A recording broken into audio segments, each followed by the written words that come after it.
Hello guys, welcome to zinc collection Kuppam. ఈరోజు తెచ్చిన ఆర్టికల్లో వచ్చేసి బ్యాగీ ప్యాంట్లో ఎన్ఎస్ ఫ్యాబ్రిక్ అంటే స్పోర్ట్స్ వేర్లో వచ్చే ఎన్ఎస్ ఫ్యాబ్రిక్. ఇది ఎన్ఎస్ ఫ్యాబ్రిక్లో ఏం ప్లస్ పాయింట్ అంటే దీంతో బ్యాగీ డిజైన్ ఇచ్చినారు ఎన్ఎస్ ఫ్యాబ్రిక్లో, ప్లస్ కింద వచ్చే రిప్ డిజైన్. ఇది వచ్చేసి ట్రెక్కింగ్కి కానీ ట్రావెలింగ్ కానీ బైక్ రైడింగ్స్కి అయితే చాలా బాగుంటుంది. అది బైక్ రైడ్ చేసినప్పుడు కింద ఫోల్డ్ చేసుకోవచ్చు, జాగర్ టైప్ అయిపోతుంది. సో జాగర్ ప్లస్ కాంబో ఏమంటే బ్యాగీ. సో బ్యాగీలో ఫ్యాబ్రిక్ అయితే బాగుంది. ఎన్ఎస్ చాలా కూల్ అండ్ లైట్గా ఉంది, లైట్ వెయిట్. సైడ్లో కొన్ని మెటల్ సిస్టమ్స్ ఇస్తున్నారు కాబట్టి చూసే అవుట్ ఇక్కడ బాగుంది.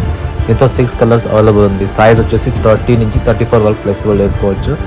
దాని మీద కొంచెం థైస్ ఉండే వాళ్ళకి కొంచెం కష్టం అవుతుంది. సో ఇది వచ్చేసి అవుట్లెట్ చూసే చాలా బాగుంది. అవుట్ఫిట్ అయితే చాలా బాగుంది. ఇది బ్యాగీ డిజైన్లో ఇది విత్ బ్యాక్లో వచ్చి 2 పాకెట్స్ వస్తాయి. మొత్తం టోటల్ దీంతో 8 పాకెట్స్ డిజైన్ ప్యాంట్ ఇది. సో ప్లీజ్ ఇంట్రెస్ట్గా ఉంటుంది, మీ ఫ్రెండ్స్ షేర్ చేయండి. ప్రైస్ వచ్చేసి చాలా రీజనబుల్, జస్ట్ రూపీస్ 450 మాత్రమే. జస్ట్ 450 మాత్రమే ఎన్ఎస్లో బ్యాగీ ప్యాంట్స్.